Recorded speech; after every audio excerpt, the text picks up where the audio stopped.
12월 달에 딱 들어서면은 이제 성탄, 이 성탄이라고 하는 말이 그리스도께 예배드리다 그런 뜻인데 그리스도께 예배드리기 위해서 준비하는 시간이 있습니다. 이것이 이제 12월 크리스마스 전 4주 전부터 시작이 됩니다. 그래서 이제 대강절 또는 대림절 이렇게 표현합니다. 지금 시작이 대림절 시작이 이제 이번 주부터 시작되죠. 그래서 우리가 예배서서를 쭉 말씀을 먹었는데 이제 한 달 동안은 마태복음을 통해서 예수 그리스도의 탄생에 대해서 좀 말씀에 조명을 해보려고 합니다. 오늘 이 족보에 보면은 네 사람의 여자가 등장합니다. 오늘 족보에 쭉 보시면 1절부터 17절까지가 족보 이야기가 쭉 나오는데 제일 먼저 등장하는 여자가 누구이죠? 5절 한번 보십니다. 1장 5절 시작. 살몬은 라합에게서 보아스를 낳고 보아스는 룻에게서 오벳을 낳고 오벳은 이새를 낳고 자, 라합이 등장하죠. 그 다음에 또 보아스는 누구에게서? 룻에게서. 룻도 여자죠. 이방 여자고. 그 다음에 6절 다 같이 보십니다. 이새는 다윗의 아들을 낳았느니라. 다윗은 우리야의 아내에게서 솔로몬을 낳고 솔로몬을 또 낳게 되죠. 그 다음에 또 한 사람이 등장하죠. 어디에 등장합니까? 우리아의 아내 바세바 했고 바세바 기생라합 했고 그 다음에 또 룻 했고 또 한 사람 더 있죠. 3절로 올라가서 보시면 3절 시작. 유다는 다말에게서 베레스와 세벨을 낳고 베레스는 헤르순을 낳고 헤스로는 남을 낳고 성경을 읽다 보면요 마태복음 1장 전체가 낳고 이야기 낳는 얘기만 나와. 계속 낳는 거예요. 근데 네 여인이 등장하는데 네 여인은 한결같이 정상적인 여자는 아닙니다. 그러니까 다말은 어떤 사람이요? 자기 시아버지하고 관계를 통해서 아이를 낳은 사람입니다. 그러면 또 그 밑에 누구입니까? 라합은 어떤 직업을 가지고 있었습니까? 몸을 파는 여인이었습니다. 그 다음에 룻은 어때요? 이방 여인이었습니다. 그리고 바세바의 아내는 누구입니까? 우리야. 우리야도 지금 정상적인 부인은 아니죠. 이 네 여인의 피를 통해서 누가 탄생하셨다고요? 예수님이 탄생하셨다고 하는 것입니다. 그러니까 여기서 보면 예수님은 순수한 다윗의 혈통, 순수한 아브라함의 혈통을 통해서만 나온 것이 아니라 이방인의 피도 섞였다 그 말입니다. 그러니까 구원은 유대인에게만 주어지는 것이 아니라 누구든지 예수를 믿는 사람이 구원을 받는다고 하는 것이에요. 이방인이라 할지라도 우리가 예수 믿으면 구원받아요. 유대인이라 할지라도 예수 안 믿으면 구원을 받지 못합니다. 여러분 유대인이라 할지라도 예수 안 믿는 사람은 다 구원을 못 받아요. 예수를 믿어야만 구원받습니다. 이것을 지금 족보를 통해서 우리에게 말씀하시고 있죠. 그러면서 이 족보의 얘기를 쭉 계속해서 보시면 낳고가 계속 이어지다가 17절 한번 보십니다. 17절 시작. 그런즉 모든 대수가 아브라함부터 다윗까지 14대요 다윗부터 바벨론으로 사로잡혀갈 때까지 14대요 바벨론에서 사로잡혀간 후부터 그리스도까지 14대더라. 이렇게 이제 14대 이렇게 쭉 구분을 해서 나옵니다. 근데 그 후에 16절 한번 보시면 16절 시작. 야곱은 마리아의 남편 요셉을 낳았으니 마리아께서 그리스도라 칭하는 예수가 낳았으니라. 낳고 하다가 낳았으니 낳았다 이런 표현을 씁니다. 그러니까 낳고는 아버지 밑에서 태어난 사람 전부 다 낳고로 이렇게 쭉 기록하다가 예수님은 어때요? 남자 없이 태어납니다. 낳았다 이런 표현을 써요. 이 표현이 다릅니다. 예수님의 탄생은 일반인들과의 탄생과 다르다고 하는 것을 여기서 볼 수 있습니다. 그러면서 예수님의 그 족보를 이 42대로 나누고 있는데 여기 17절에 말씀하고 있는 것처럼 모든 대수가 아브라함부터 다윗까지 또 다윗에서부터 바벨론까지 바벨론에서부터 이제 또 사로잡혀간 후부터 그리스도까지 14대에서 42대가 되는 거예요. 이 42대를 거쳐서 예수님 탄생. 그러면서 1절로 올라가서 보면은 그렇게 열어가고 있습니다. 1절 다 같이 읽습니다. 시작. 아브라함과 다윗의 자손 예수 그리스도의 계보라. 아브라함과 다윗의 자손 예수 그리스도의 계보라. 예수님은 아브라함의 혈통을 통해서 다윗의 혈통을 통해서 이 땅에 오셨다. 그런데 그 순수한 다윗의 혈통, 순수한 아브라함의 혈통뿐만 아니라 거기는 이방인도 있었고 또 몸을 파는 여인도 있었고 또 시아버지와 관계에서 아이를 낳은 여인도 있었고 그리고 밧세바의 아내도 있었고 그러니까 이 사실을 보면서 예수님은 만민의 구세주로 이 땅에 오셨다고 했어요. 그러면서 예수님의 오신 소식을 오늘 말씀을 하시는데 18절로 다 같이 읽습니다. 시작. 예수 그리스도의 나심은 이러하니라. 그의 어머니가 마리아가 요셉과 약혼하고 동거하기 전에 성령으로 잉태된 것이 나타났더니 이 한 절이 우리에게 큰 의미를 주고 있습니다. 지금 약혼을 하면은 유대인들은 1년 동안 약혼해서 지냅니다. 그래서 1년이 지나면 결혼식을 합니다. 근데 약혼을 하고 1년 후가 되면 결혼을 하게 되는데 그 안에는 동거할 수가 없습니다. 그래서 여기 말씀에 보면은 요셉과 약혼을 했습니다. 약혼하면 반드시 그것이 호적에 올라가요. 약혼식 때부터. 그래서 이제 결혼까지 이어집니다. 이게 1년 동안 기다렸다 바로 결혼으로 가는데 그 사이에 마리아의 몸에 잉태가 된 것입니다. 이것은 생물학적으로 이것을 증명할 수 있는 길이 없어요. 그래서 유대인들은 어떻게 얘기하느냐? 그 마리아 다른 남자 봤어. 다른 남자 봐가지고 그 임신만 해놓고 그 다음 되면 죽어버렸어. 사생아로 예수가 탄생했다. 이렇게 얘기합니다. 그러면서 또 이 유대 이방인들은 그 당시 어떻게 표현했느냐면 신과 여자가 교합하면 아기를 낳는다 이렇게 표현합니다. 그러니까 이 헤라클레스는 그 제우스 신과 사람의 여자와 결혼해서 이 헤라클레테스가 태어나게 됐다. 그래서 이 이방인들은 생각하기를 신하고 마리아가 교합해서 아이를 낳았지. 이렇게 해서 이방인들이 이제 그 예수님의 탄생을 그렇게 오해를 했습니다. 유대인들도 그렇게 얘기했고 이방인들도 그런 오해를 했습니다. 그런데 예수님은 오늘 본문을 통해서 분명하게 말씀하시기를 동거하기 전에 성령으로 잉태되었다 이렇게 말씀하십니다. 예수님의 탄생은 누구로부터 잉태되었다고요? 성령으로부터 잉태되었어요. 그 성령님은 언제부터 등장합니까? 창세기 1장 2절에 보면은 수면 위에 운행하신 그 성령님이 등장합니다. 그러니까 이 성령님은 언제부터 계셨느냐? 창세 이전부터 계신 성령님이에요. 예수님은 언제부터 계셨느냐? 창세 이전부터 계신 분이 예수님이에요. 그러니까 엘로힘이라고 하는 태초에 하나님이 천지를 창조하시느니라. 여기서 하나님이라고 하는 엘로힘은 성부 하나님, 성자 하나님, 성령 하나님이 천지를 창조하셨다. 천지를 창조하시기 창세 전부터 계셨던 성령님께서 마리아의 몸을 통해서 잉태케 하셨다.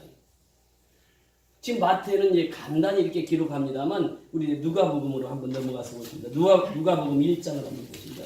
누가복음 1장 26절부터 보십니다. 누가는 이 사실을 구체적으로 기록하고 있습니다. 여러분 누가의 직업이 무엇이었죠? 의사입니다. 그 당시 공부를 많이 한 사람이요. 지식인입니다. 이 사람은 예수님의 사건을 기록할 때 아주 구체적으로 기록하고 있어요. 누가복음 1장 26절 이하에 보십니다.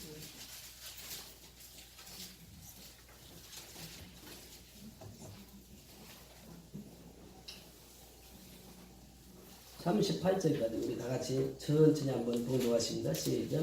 요셉의 달의 천사 가브리엘이 하나님의 보내심을 받아 갈릴리 나사렛이던 동네에 가서 다윗의 자손 요셉이라 하는 사람과 약혼한 처녀에게 이르니 그 처녀의 이름은 마리아라. 그에게 들어가 이르되 은혜를 받은 자여 평안할지어다. 주께서 너와 함께 하시도다 하니 처녀가 그 말을 듣고 놀라 이런 인사가 어찌함이라 생각하매 천사가 이르되 마리아여 무서워하지 말라. 내가 하나님께 은혜를 입었느니라. 보라 내가 잉태하여 아들을 낳으니 그 이름을 예수라 하라. 그가 큰 자가 되고 지극히 높으신 이의 아들이라 이끌을 것이요 주 하나님께서 그 조상 다윗의 왕위를 그에게 주시리니 영원히 야곱의 집을 왕으로 다스리실 것이며 그 나라가 무궁하리라. 마리아가 천사에게 말하되 나는 남자를 알지 못하니 어찌 이 일이 있으리까? 천사가 대답하여 이르되 성령이 내게 임하시고 지극히 높으신 이의 능력이 너를 덮으시니 이름으로 나실 바 거룩한 이는 하나님의 아들이라 일컬어지니라. 보라 내 친족 엘리사벳도 늙어서 아들을 배웠느니라. 본래 임신하지 못한다고 알려진 이가 이미 6달이 되었나니 대저 하나님의 모든 말씀은 능하지 못하심이 없느니라. 마리아가 이르되 죄의 여종이오니 말씀대로 내게 이루어지리라 하매 천사가 떠나가니라. 이 사건은 지금 엘리사벳과 사가랴라고 하는 제사장 부부가 살았는데 나이가 없었습니다. 둘이 늙었어요. 이 경수가 다 끊어졌습니다. 경수가 끊어진 상태에서 하나님께서 그 아기를 주었습니다. 그 엘리사벳이 잉태를 했어요. 지금으로 말하면 할머니가 잉태를 한 거예요. 잉태를 해서 있는데 그때 천사가 나타나서 마리아에게 말씀하십니다. 내 친족 엘리사벳 알지? 잘 알지요. 친족이니까. 그런데 그 할머니가 임신했단 말이에요. 그 소식을 지금 얘기하면서 보면은 36절에 그 말씀을 하시잖아요. 보라 내 친족 엘리사벳도 늙어서 아들을 배웠느니라. 본래 임신하지 못한다고 알려진 이가 이미 6달이 되었나니 이미 임신 6개월이 되었단 말이죠. 근데 그 앞에 말씀에 보면 천사가 등장합니다. 30절에 보면 천사가 이르되 마리아에 무서워하지 말라 그래. 너 큰 은혜를 받았다. 너는 하나님이 너와 함께 하신다. 이 소식을 듣고 마리아가 두려워서 떨었거든. 그러니까 천사가 나타나서 말씀하시는 거예요. 무서워하지 말라. 내가 하나님께 은혜를 입었느니라. 보라 내가 잉태하여 아들을 낳으리니 그 이름을 예수라 하라. 예수라 하라. 구체적으로 천사가 지시라는 거예요. 너희 잉태할 거야. 그런데 그 이름은 예수라고 하라.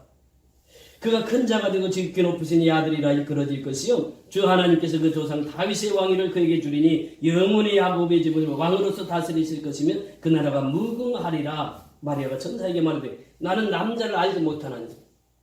지금까지 남자하고 함께 잔 적이 없단 말이죠. 남자를 알지 못해요. 내가 남자를 알지 못하나니 어찌 이 일이 있으리까?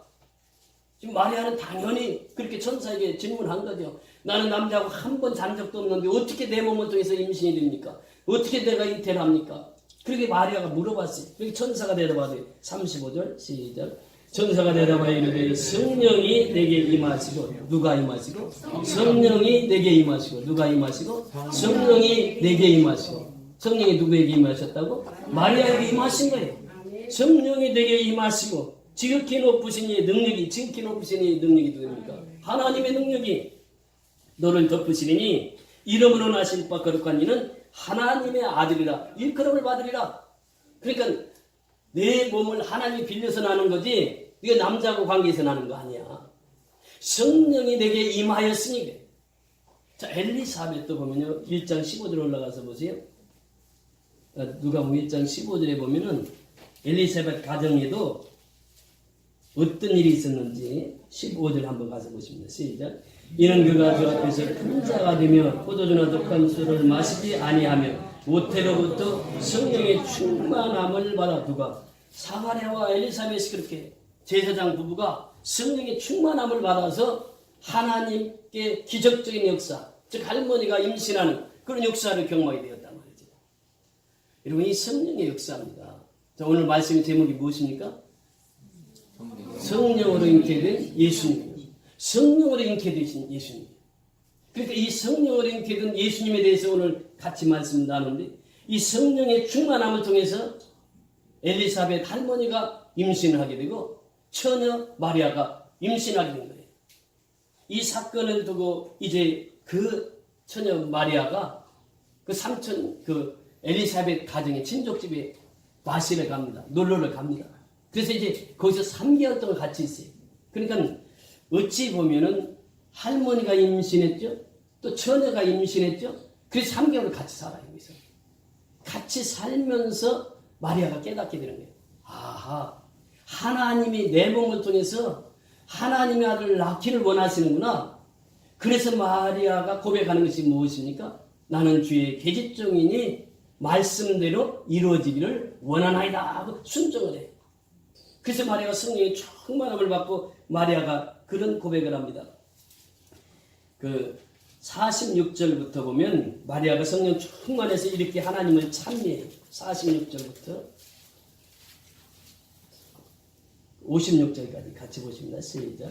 만일 내 영혼이 주를 찬양하며 내 마음이 하나님 내 구주를 기뻐하였으면 그의 영의 빛전함을 돌아오셨음이라. 보라 이제 우러는 만세에 나를 복이 있다 일거리로다. 네가 하시니가 큰 일을 내게 행하셨으니 그 이름이 거룩하시며 긍휼하심이 두려워하는 자의 대대로 이르도다. 그의 발로 힘을 보이사 마음의 생각이 교만한 자들을 떼셨고 권세 있는 자를 그 위에 떼주셨으며 피하는 자를 높이셨고 줄이는 자를 좁은 겉으로 배불리셨으며 부자는 빈손으로 보내셨도다. 그 종 이스라엘을 도우사 긍휼히 여기시고 기도하시되 우리 조상에게 말씀하신 것과 같이 아브라함과 그 자손에게 영원히 하시리로다 하니라.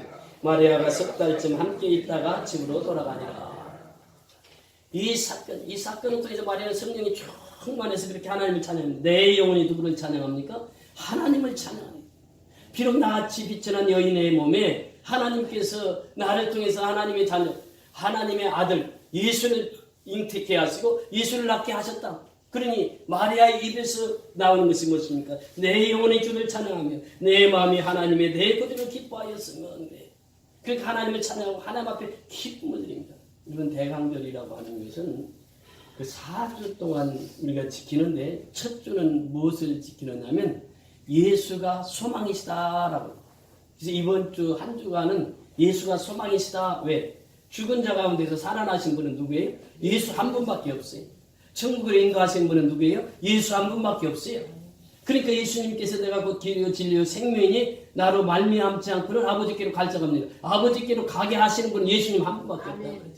그래서 이 세상에 누구든지 예수를 안 믿으면 소망이 없습니다. 소망이 없어요.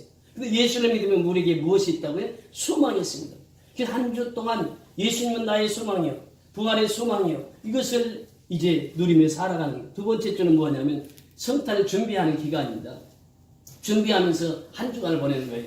세 번째 주는 사랑에 대해서 말씀을 하십니다. 예수님이 이 땅에 사랑의 화신으로 사랑의 화목제물로 이 땅에 오셨습니다. 예수님은 십자가에 죽으셨어요. 그러나 사흘 만에 다시 부활하십니다. 그 십자가의 사랑을 우리에게 보여주신 분이 예수님이에요. 그래서 우리는 그 사랑을 힘입고 살아갑니다. 저녁에 주일날이 되면은 우리 공원을 걸으면서 걸을 때마다 한 바퀴 돌 때 하나님을 찬양합니다. 하나님의 사랑 신기하고 놀라워. 하나님의 사랑 신기하고 놀라워. 저 하늘보다 높고 저 우주보다 높고 저 바다보다 깊은 하나님의 사랑. 그 다음에 두 번째 바퀴 돌 때는 예수님은 그렇게 찬양. 예수님의 사랑 신기하고 놀라워. 예수님의 사랑 저 하늘보다 높고 바다보다 깊고 우주보다 넓은 사랑. 성령님의 사랑 놀라워. 사회 바퀴 돌 때는 성령님의 사랑에 대해서 이렇게 찬양을 합니다. 그러면서 하나님의 사랑이 어떤 사랑인가를 깨닫게 되는 거죠. 저 하늘보다 높은 것이 뭐예요? 하나님의 사랑이에요. 저 우주보다 높은 게 넓은 게 하나님의 사랑이에요. 바다보다 깊은 게 하나님의 사랑이에요. 그 하나님의 깊은 사랑을 우리가 터치하는 거죠. 그러면서 마지막 네 번째 주에는 무엇을 묵상하느냐면 기쁨에 대한 말씀을 묵상합니다. 여러분, 우리가 예수로 말미암아 구원을 받았어요. 구원받은 사람은 어떻게 살아야 된다고요? 기쁨으로 살아갑니다. 나 같은 사람, 즉 마리아 같은 여인에게 예수님이 잉태가 되거든요. 그래서 나 같은 사람 하나님이 구원해 주셨다면 그 구원의 기쁨을 즐거워하면서 살아가는 이것이 신앙생활입니다. 여러분, 지난주에는 우리가 인공위성을 쏘아 올렸잖아요. 정말 우리 그 자력 기술로 해서 인공위성을 쏘아 올렸어요. 얼마나 기쁜 소식입니까? 세계 이제 우주의 열광 속에 우리나라도 끼게 되었단 말이죠. 그런데 그보다도 수십 배, 수만 배 기쁨이 뭐예요? 예수가 이 땅에 오셔서 나를 위해서 십자가에 죽으셨습니다. 그래서 내가 살게 되었습니다. 구원받은 기쁨은 그 우주에 쏘아오는 우주선보다도 몇 배, 몇만 배 더 기쁨이 구원의 기쁨이라고 하는 것이. 그래서 그 구원의 기쁨을 누리고 살라. 그런데 그 구원의 기쁨은 어떻게 누릴 수 있느냐? 성령의 충만함을 받아야 된다는 것이에요. 자, 오늘 보세요. 성령의 충만함을 받았을 때 마리아는 그 입에서 찬송이 나옵니다. 성령의 충만함을 받았을 때 엘리사벳과 사가랴는 그 몸에 할머니가 임신하는 놀라운 기적적인 역사가 일어납니다. 마리아는 주의 계집종이니 주의 말씀대로 행하리라 하면서 철저하게 순종을 하게 됩니다. 여러분, 성령 충만함이 순종의 역사를 이루어가는 줄 믿습니다. 성령 충만하지 않고는 하나님의 일을 감당할 수 없어요. 그래서 우리는 이 성령으로 잉태된 예수에 대해서 말씀을 상고하면서 마리아가 성령 충만했을 때 주의 계집종이오니 말씀대로 이루어지리다 이렇게 말씀하셨다. 여러분 이 성경은 우리에게 성령의 충만함을 말씀하시고 있습니다. 사도행전 16장에 보면 바울이 선교를 갈 때 아시아의 선교를 다 준비를 했어요. 그런데 하나님 성령께서 그 길을 막으십니다.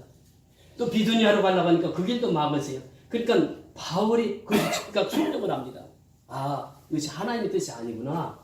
나는 지금 아시아로 가려고 선교를 다 준비했는데 성령이 막으시네요. 그러니까 가지 못해. 비두니아로 가려고 하면 그것도 막는 거예요. 그러니까 가지 않아요. 그런데 그때 유럽에서 환상을 보여주는 거죠. 한 사람이 우리의 연약함을 도와주시옵소서. 이 땅의 복음을 전해 주시옵소서. 이 땅에 하나님의 기쁜 소식을 전하여 주옵소서. 그래서 마게도니아 환상을 보고 이제 바울이 유럽 대륙으로 건너가게 됐죠. 그래서 유럽이 먼저 복음화가 됩니다. 여러분 바울은 이 성령의 체험에 아주 민감했습니다. 그리고 성령을 체험하고 나니까 두려움이 없어진 거예요. 그 사도행전 20장 마지막 절에 보면 그런 고백을 합니다.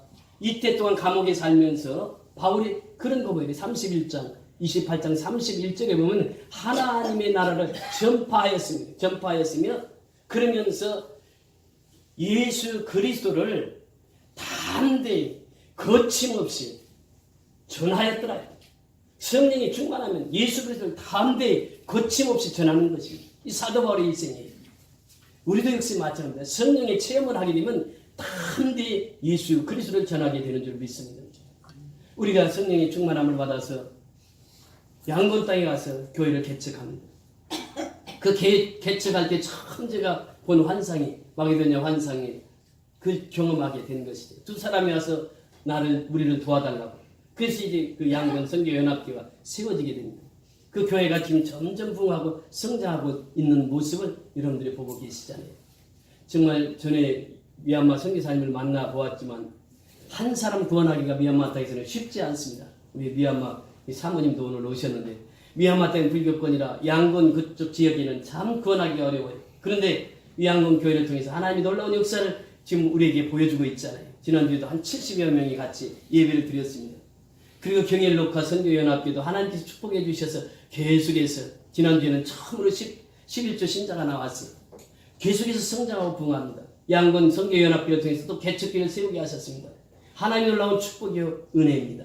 그래서 하나님의 성령의 역사하고 성령을 따라 우리가 행할 때에 이러한 일들이 이루어지게 되는 줄 믿습니다. 성령이 충만했던 엘리사벳은 그의 경수가 끊어졌음에도 불구하고 하나님께서 그의 몸을 열어서 아기를 임신케 하셨고 처녀인 마리아는 성령의 충만함을 통해서 그 몸에 예수를 잉태케 하시고 탄생케 하셨다고 하는 것입니다. 그래서 오늘날도 우리는 성령의 충만함이 우리에게 꼭 필요한 것입니다. 성령의 충만함을 통해서 우리는 모든 하나님의 일을 감당해 나갈 수 있는 줄 믿습니다.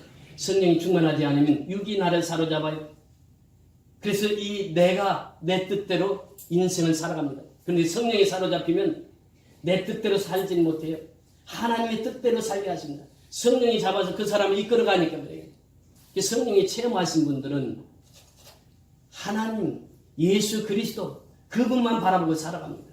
그리고 우리의 초점이 오직 예수 그리스도예요. 그 예수 그리스도를 담대히 선포하고 예수 그리스도를 담대히 전파하고 예수 그리스도를 담대히 증거하는 것입니다. 우리가 미얀마 선교하면서 지난 주간에 이 선교 소식을 전했습니다. 선교 이틀째 둘째 날 소식을 전했는데 전화가 한 통화 왔습니다.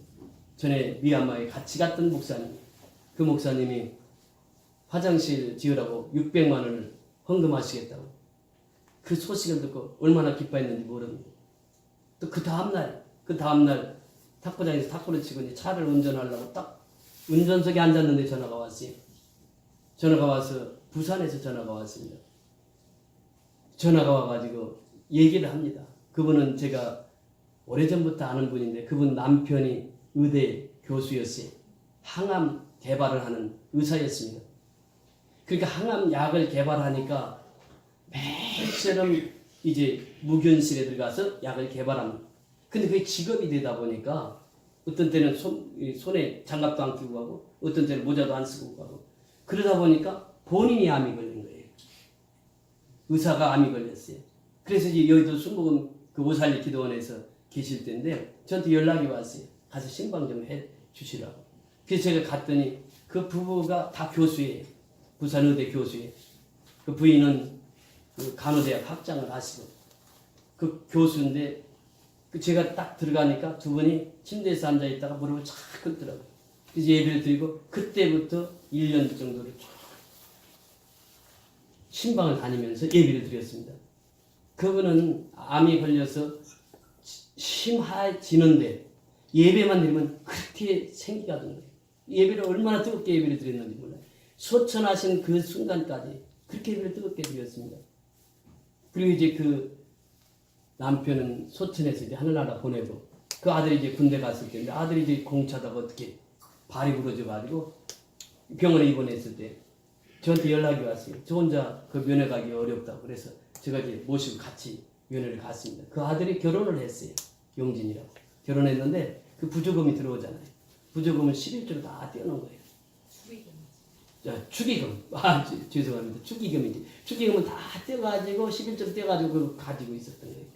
근데 우리가 카톡이 이제 첫날, 둘째 날, 이제 셋째 날 딱 소식에 들으니까 계속 이제 우리 선교연합교회를 생각하게 되고 그리고 이 축의금의 11조는 선교연합교회로 보내야 되겠다. 그리고 이제 자기가 또 성경금 모아가지고 500만 원을 셋째 날에 통장으로 입금을 시켰어요. 그리고 이 하나님의 선교는 누가 하신다고 그랬죠? 하나님이 하세요. 자, 양남수 권사님, 그때 제 마음이 어떻겠어요? 기쁘죠? 여러분들도 그렇잖아요. 왜 기쁠까요?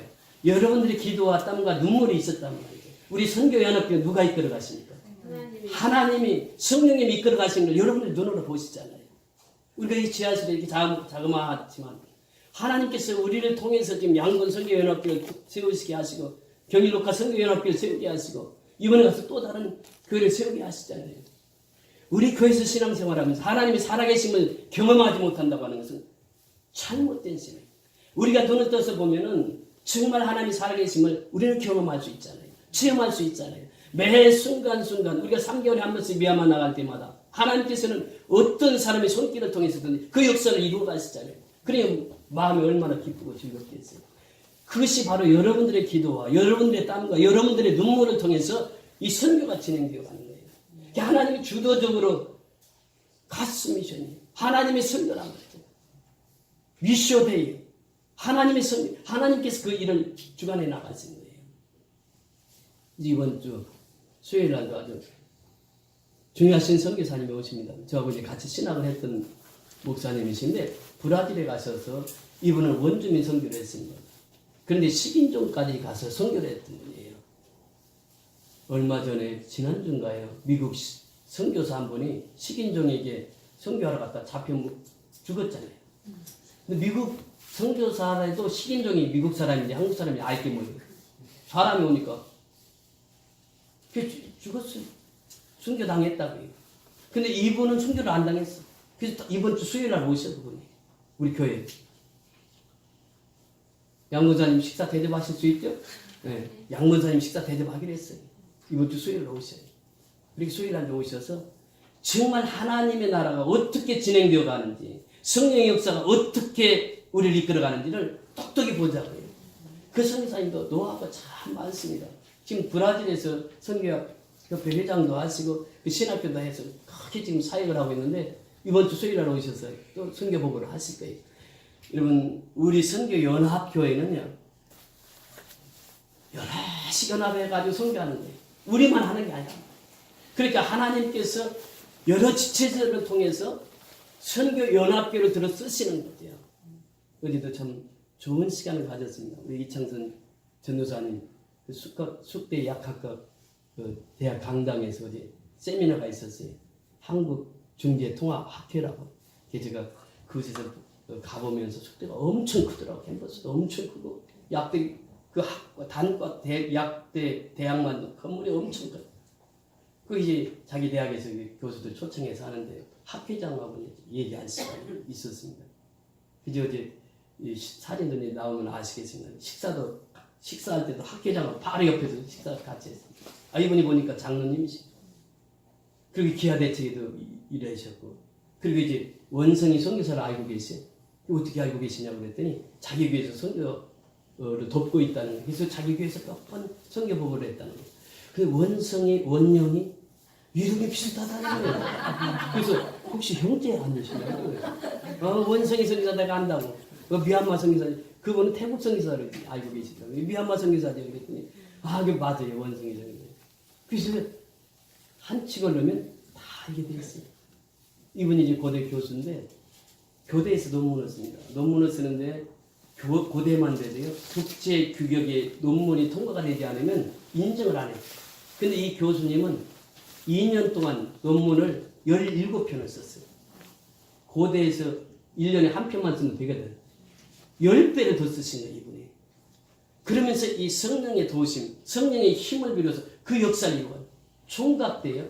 자폐 그쪽에 우리나라의 권위자가 돼가지고 이 신문에 한번 났더니 저 거제도서부터 이분을 만나려고 하루 전에 와가지고 고대 앞에서 여관에 잡아놓고 그 자폐아를 가지고 와서 한 30분 치료받는데 줄을 서가지고 총각 때부터 유명했더라고요. 그 의사가. 근데 거기에 같이 식사하면서 참 신앙적인 얘기를 많이 했습니다. 그래서 제가 거기서 끝나고 이제 축도하고 왔는데 사실 그분들을 만나면서 뭘 느끼냐면 예수 믿는 사람은요 교수도 있어야 되고 정치가도 있어야 되고 법률가도 있어야 되고 그래서 이 다 통합을 해야 돼요. 통합. 이 선교는 뭐예요? 우리 선교가 연합이나 통합이나 같은 말 아니겠어요? 연합해서 이 하나님이 일을 하는 거예요. 그런데 누구와 연합하느냐? 성령이 충만한 자와 연합이 되는 거예요. 하나님은 아무나 일을 시키지 않거든요. 아무나 성경도 하게 하지 않아요. 하나님께서 성령이 충만한 자들 하나님께서 붙여주셔서 그들로 하여금 선교하게 만드신단 말이에요. 그러니까 오늘 지금 마리아가 성령으로 예수를 잉태해서 그 예수가 마리아의 몸을 통해서 나왔지만 성령으로 잉태되었다라고 합니다. 성령으로 잉태되어서 출생하신 분이 바로 예수예요. 그래서 우리는 그 성령님을 날마다 모시고 살면서 우리가 성령의 충만한 생활을 할 때에 하나님께서는 나를 통해서 일하시는 것을 여러분들이 경험하게 되겠습니다. 우리 선교연합교를 통해서 일하시는 하나님을 여러분들이 경험하게 되시잖아요. 그래서 우리는 날마다 하나님 앞에 간구할 때마다 하나님 나에게도 그 성령의 충만함을 주옵소서. 성령의 충만함을 받지 않고는 살아갈 수가 없습니다. 우리 찬송가 192장에 보면 그 가사를 지으신 분이 김응조라고 하는 목사님이신데 이 목사님이 선교교계단에서 있으면서 34살 때 중병이 걸렸습니다. 중병이 걸려서 의사 선생님이 치료가 불가능하다고 했는데 하나님 앞에 나와서 하나님 앞에 기도하는 거예요. 하나님 내 병 좀 치료해 주세요. 나 죽게 생겼으니까 나 좀 살려주세요 했더니 하나님 살려주셨어요. 그래서 이분이 신학교 성결 신학교를 세웁니다. 그 1962년도에 1962년도에 성결교 신학대가 세워요. 62년부터 80년대까지 신학대 확장을 했습니다. 그러면서 이분이 지은 찬송가 가사가 임하소서 임하소서 바람 같은 성령. 이분은 성령을 체험했거든요. 신학대 확장을 하면서 이 성령을 체험하고 신학대가 확장을 합니다. 제가요 이 신학대 교수도 좀 있습니다. 근데 보면요 신학대 교수가 담배 피는 놈이 있어요. 내가 그 친구 봤는데 야인마 담배 끊어. 교수가 담배 피고 있어요. 신학대에서. 목사를 길러내는 놈은 어떻게 담배를 피워? 담배 끊어? 지금도 못 끊고 있어. 그래도 또 신학교 교수야. 제가요, 이 신학교 교수가 됐든 누가 됐든 성령 받지 않고 교수하면요, 그런 제자가 만들어내는 거예요. 목사도 마찬가지예요. 성령 받지 않고 목회하면요, 그런 제자들 양산할 수밖에 없는 거예요.